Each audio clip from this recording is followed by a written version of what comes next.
நம்ம வேலவன் ஸ்டோர்ல நான் பர்ச்சேஸ் முடிச்சாச்சு. நீங்களும் வாங்க, கம்மி விலையில கை நிறைய வாங்கிட்டு போங்க. Velavan stores, Usman road, T Nagar, Chennai மற்றும் தூத்துக்குடி. இதெல்லாம் என்ன கூட்டம்? ஆக்சுவலா நான் வந்து 87ல் எனக்கு மேரேஜ் ஆகிட்டு எனக்கு ஒய்ஃப் வந்து திருவண்ணாமலைக்குள்ள நான் போறேன். அது கல்யாணத்துக்கு அப்புறம் ஒரு மாசம் 2 மாசம் கழிச்சு போறேன். அந்த ஊருக்குள்ளேயே போக முடியல, திருவண்ணாமலைக்குள்ளேயே போக முடியல. அவ்வளவு கூட்டம். என்னப்பா ஏதாவது புது படம் ரிலீஸ் ஆயிருக்கா இங்க? இல்ல சார், சென்ட்ரல்ல ஊரு பூரா கூட்டம், திருவண்ணாமலை பூரா கூட்டம். அதாவது இதுக்கு வருமே, அந்த அண்ணாமலை ஜோதிக்கு வர மாதிரி. என்னன்னு கேட்டா ராமராஜன் சார் மீட்டிங் அப்படின்னு, அப்படி ஒரு கூட்டம். அப்படி அந்த கூட்டத்தை பார்த்து இந்த கூட்டத்தை பார்க்கும்போது அதெல்லாம் மறக்கல. அது என்னைக்குமே இருக்கு. சூப்பர் ஸ்டார் ரஜினி சார் வந்து சொன்னார் ஒரு தடவை, ஐயோ நான் பயந்துட்டேன் சார், அவருக்கு இருந்த மாசம் அந்த ஓப்பனிங்ல அந்த இது கலெக்ஷன் பார்த்துட்டு பயந்துட்டேன் சார். ஐயோ நமக்கு பயங்கர போட்டி இல்ல, முன்னாடி போயிட்டு இருக்காரு அப்படின்னு ரொம்ப பயந்துட்டேன். அந்த மாதிரி ஒரு உண்மையாவே மக்கள் நாயகன் தான். நான் வந்து அசிஸ்டன்ட் டைரக்டர் காலத்துல இருந்து நான் ரெகுலரா ஒரு பாஸ்கர் எடிட்டர் அப்படின்னு அவருடைய டீம், ஒரு பெரிய டீம் இருக்கும். அவருடைய பசங்க எடிட்டர்ஸ், அவருக்கு அசிஸ்டன்ஸ் எல்லாம் எடிட்டர்ஸ், இந்த மாதிரி ஒரு பெரிய டீம் உள்ள இடம் வந்து பாஸ்கர் எடிட்டர். பாஸ்கர் அங்கதான் பாரதிராஜா சார், கே ரங்கராஜ், ராமராஜ் அப்படி எல்லாம் வரும்போது சார் வருவார். ராம்நாராயண் சார் அசிஸ்டண்டா இருந்து, அசோசியேட்டா இருந்து, இவரு டைரக்ட் பண்ணிருந்து எல்லாமே அவர் பார்த்துட்டு இருக்கு. அதுக்கப்புறமா துடிதுடிப்பா அப்படி இருப்பாரு. அவர் இளைஞன் வந்து அவர் அசிஸ்டன்ட் டைரக்டர் தான் எல்லா வேலையும் எடுத்து போட்டு செய்வாரு. அதுக்கப்புறமா அதே மாதிரி ஒரு பொண்ணை லவ் பண்ணாரு, தூக்கிட்டு போய் மேரேஜ் பண்ணாரு. பெரிய பிரச்சனை அவங்க வீட்டுல, எல்லாத்தையும் மீறி தூக்கிட்டு போய் கல்யாணம் பண்ணாரு. அந்த மாதிரி அப்படி எல்லாம் நான் பார்த்தேன் அவரை. நான் வந்து ஒரு 10 வருஷம், 1981ல இருந்து நான் அசிஸ்டன்ட் டைரக்டர் ஒர்க் பண்றேன். ஆக்சுவலா 89ல வரைக்கும் நான் எந்த படம் ஒர்க் பண்ணாலும் அந்த படம் வந்து ஒன்னு ரிலீஸ் ஆகாது, இல்ல ரிலீஸ் ஆச்சுன்னா ஓடாது, இல்லன்னா அப்புறம் 4 வாரம், அதுக்கப்புறமா 25 நாள், அதுக்கப்புறம் 50 நாள் ஆண்களை நம்பாதே அப்படி போயிட்டு இருந்த போது எனக்கு முதல் வந்து ஒரு வெற்றி படத்துல அசிஸ்டன்ட் டைரக்டர் நான் ஒர்க் பண்ணேன்னா அந்த படத்து பேர் வந்து ராஜா தான். அந்த ராமதாசனுடைய 2வது படம். அது ஒரு டைரக்டர் 2 படம் ஒர்க் பண்ணது நான் அந்த படத்தை அவர்கிட்ட தான். சோ அந்த மாதிரி நான் ஒரு 14 டைரக்டர் ஒர்க் பண்ணேன். ஆனா முதல் இப்ப இன்னைக்கும் என்னுடைய ஆபீஸ்ல நீங்க வந்தீங்கன்னா எனக்கு நிறைய ஷீல்ட்ஸ் இருக்கு. அப்பெல்லாம் 100 நாள் வெள்ளி விழா இதெல்லாம் நிறைய ஷீல்டு வாங்குவோம் இல்லையா? அதுல புது வருஷத்துக்கு முன்னாடியே அசிஸ்டன்ட் டைரக்டர் நான் வாங்கின முதல் ஷீல்டு வந்து ராஜா தான். அதுதான் இன்னைக்கே இருக்கும். இந்த பக்கம் ராமராஜன் சார், இந்த பக்கம் இளையராஜா சார். அந்த ப்ரொடியூசர் வந்து நிவாஸ், கேமராமேன் நிவாஸ், டைரக்டர் வந்து ராமதாஸ். சமீபத்தில் அவர் நம்மளை விட்டு போயிட்டாரு. சோ அந்த காலத்துல இருந்து எனக்கு தெரியும். அதுக்கப்புறமா நான் வந்து ஒரு 46 படம் என்னமோ டைரக்ட் பண்ணிருக்கேன். ஆனா start camera, roll sound, action அப்படின்னு நான் சொன்னேன்னா அது முதல்ல அவருக்கு தான். அது எப்படின்னா பெத்தவ மனசுன்னு ஒரு படம் ப்ரொடியூஸ் பண்ணாங்க.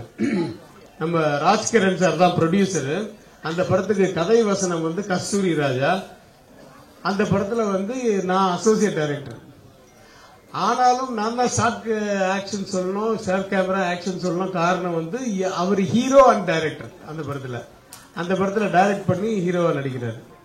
சோ அப்படி ஒரு சிச்சுவேஷன்ல என்ன முதல் சார் யாரு சார், ரவி நீ எத்தனை படம் பண்ணிருக்க, நீ தான் ஷார்ட் கேமரா சொல்லணும், நீ தான் ஆக்ஷன் சொல்லணும், நீ ஆக்ஷன் சொன்னாதான் நடிப்பேன் அப்படின்ட்டாரு. அதுதான் என்னுடைய பிள்ளையார் சுழி. அதுக்கப்புறம் வந்து ஒரு பக்கம் ராஜ்கிரண் சார் வந்து ஹீரோவா நடிச்சிட்டாரு. அதுக்கப்புறமா கஸ்தூரி ராஜா டைரக்டர் ஆயிட்டாரு.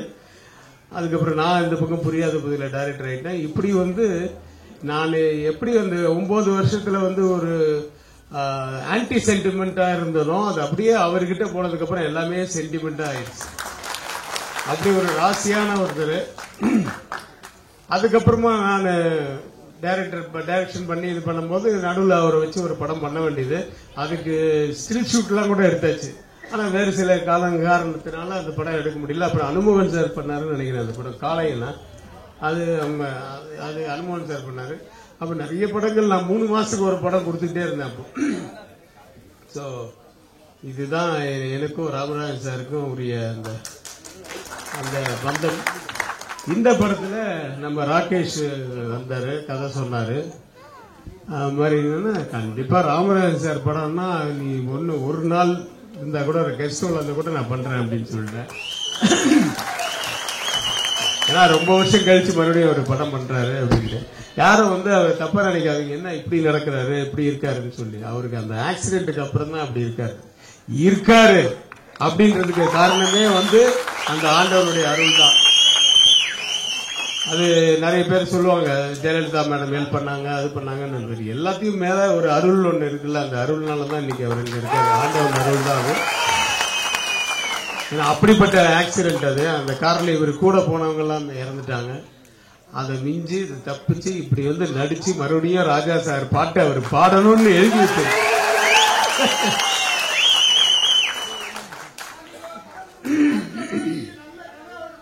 நீ ப்ரொடியூஸ் பண்ணிட்டு நான் கொடுத்துறேன்.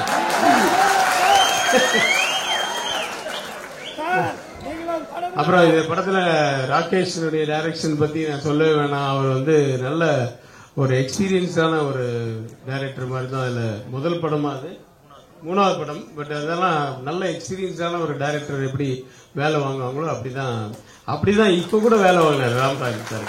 ராமராஜன் சார் பிடிவாதமா இல்ல ரவிக்குமார் பேசுறதுக்கு முன்னாடி நான் பேசணும், அவரை பத்தி நான் 4 வார்த்தை பேசணும், நான் முதல்ல பேசுறேன், அப்புறம் நீங்க பேசிட்டீங்கன்னா அதாவது அதுதான் டைரக்டர். நீங்க பேசிட்டீங்கன்னா அந்த சாம் போயிடும். இன்னைக்கு யாரு ஹீரோ? இந்த ஸ்டேஜுக்கு இன்னைக்கு யாரு ஹீரோ? ராமராஜன் சார். அவர் கடைசியா தான் பேசணும். அப்பதான் சார் அது இருக்கணும். நான் இதுக்கப்புறம் ஒரு 3 ஃபங்க்ஷன் போனோம், ஈஸியார்ல எங்க மகாபலிபுரத்துக்கிட்ட எல்லாம் போனோன்றதுனால நான் அது பேசிட்டு முன்னாடி போறேன் சார் அப்படின்னு சொல்லிட்டு அவர்கிட்ட பர்மிஷன் வாங்கிட்டு வந்தேன். இங்கேயும் ஒரு டைரக்டர் அவரோட திறமையை காமிச்சிட்டாரு. ஆனா ட்ரெய்லர் பார்த்தா ரொம்ப நல்லா இருக்கு, ஒரு கிரிப்டிங்கா இருக்கு. அப்புறம் இளையராஜா சார் அந்த குழந்தை சாங் சூப்பரா இருக்கு. ஒரு வாட்டி கேட்கும் போதே அது மனசுல பதிஞ்சிருச்சு.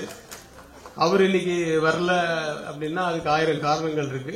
அது ஒன்னு எலெக்ஷன் டைம், ஒன்னு இந்த ஏரியா இந்த கூட்டம், அதெல்லாம் அது இல்லாம அவங்க வீட்லயே ஒரு சம்பவம் நடந்தது. அது மீறி அவர் ஒரு விழாவுக்கு போயிருக்காரு. அதுல கூட நான் அவர் பேசல. சோ அவர் மனசு கஷ்டமா இருக்கும்போது வேண்டாம் ஓகே.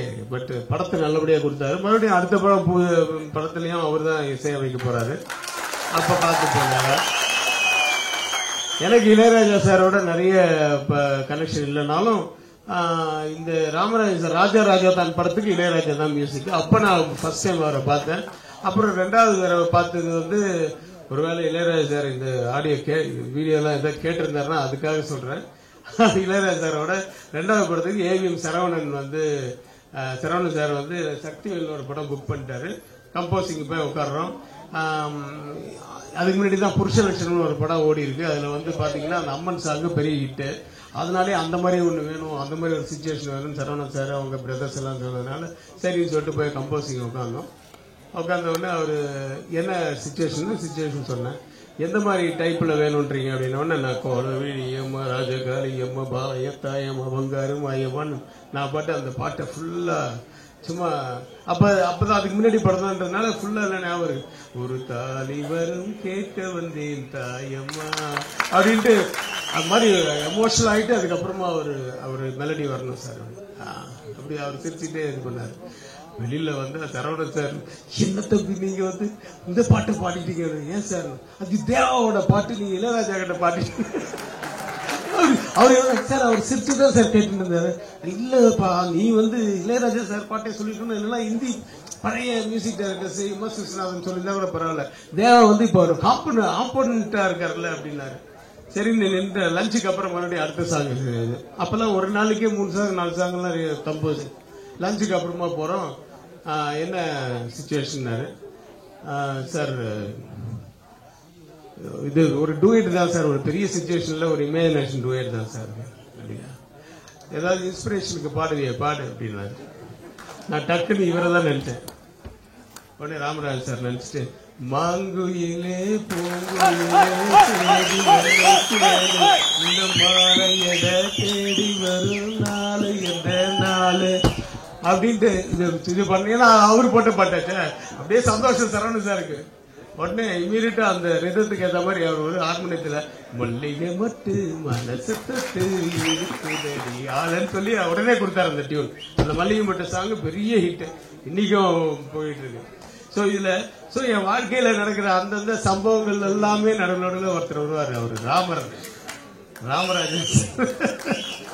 சோ எனக்கு மறக்க முடியாத ஒரு நண்பர், ஒரு நபர், அதுக்கப்புறம் நண்பர். இப்போ என்னுடைய இயக்குனர் எல்லாத்தையும் மீறி என்ன இன்னைக்கு வந்து இந்த புதுப்படத்துக்கு அப்புறம் ப்ரொடியூசர் மதி, வெரி குட். நல்ல அவரை பத்தி சொல்லி ஆகணும். ஏன்னா இன்னைக்கு ஒரு மாதிரி ஹிந்தி ஸ்டைல்ல இருக்காரு அப்படின்னா, அப்புறம் ஹிந்தி அவரோட ஃப்ரெண்ட்ஸ் எல்லாம் கூட இல்லை ஹிந்தி தான் பேசிட்டு இருந்தாங்க. அவர் வந்து ராமராஜன் சாருடைய ஃபேன். சரி, ஓ பிரமாதம் அப்படின்னு சொல்லிட்டு ஏசி போடலன்னு சொல்லுங்க, இது கொடுத்து பிரயோஜனம் இல்லை. சோ அந்த மதிக்கு வந்து என்னுடைய வாழ்த்துக்கள். இன்னும் நிறைய படங்கள் நீங்க பண்ணணும், ராமராஜன் சாரை வச்சும் பண்ணணும், ராகேஷ் வச்சும் பண்ணணும் அப்படின்னு கூறி இதுல நடிச்ச அத்தனை பேருக்கு, இதுல பார்த்த 2-3 MS Bhaskar and Radharavi sir 2 பேருமே ஈக்குவலா ஒரு சஸ்பென்ஸ் இருக்கு பாருங்க. அதுல நல்லா தெரியுது. அதான் ஒரு ஃபேமிலியா அவங்க ஏதோ இருந்திருக்காங்க, அதுக்கப்புறமா வந்து ஒரு பிரச்சனையா இருக்கு, அதுக்கப்புறமா வந்து ஒரு பேங்கே கடத்துறாங்க. இதான கதை போச்சு. என்ன போச்சு, நீ தான் ட்ரெய்லர்ல சொல்லிட்டிய, இது கூட புரியாதப்பா உங்களுக்கு எல்லாம்.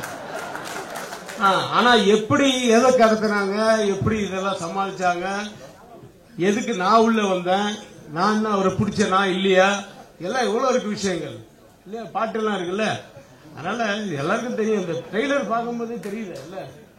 சரி, ரொம்ப நேரம் நானே பேசினேன், அடிப்பாங்க. எத்தனை பேர் இருக்காங்க பாருங்க. நன்றி, வணக்கம், all the best for whole team.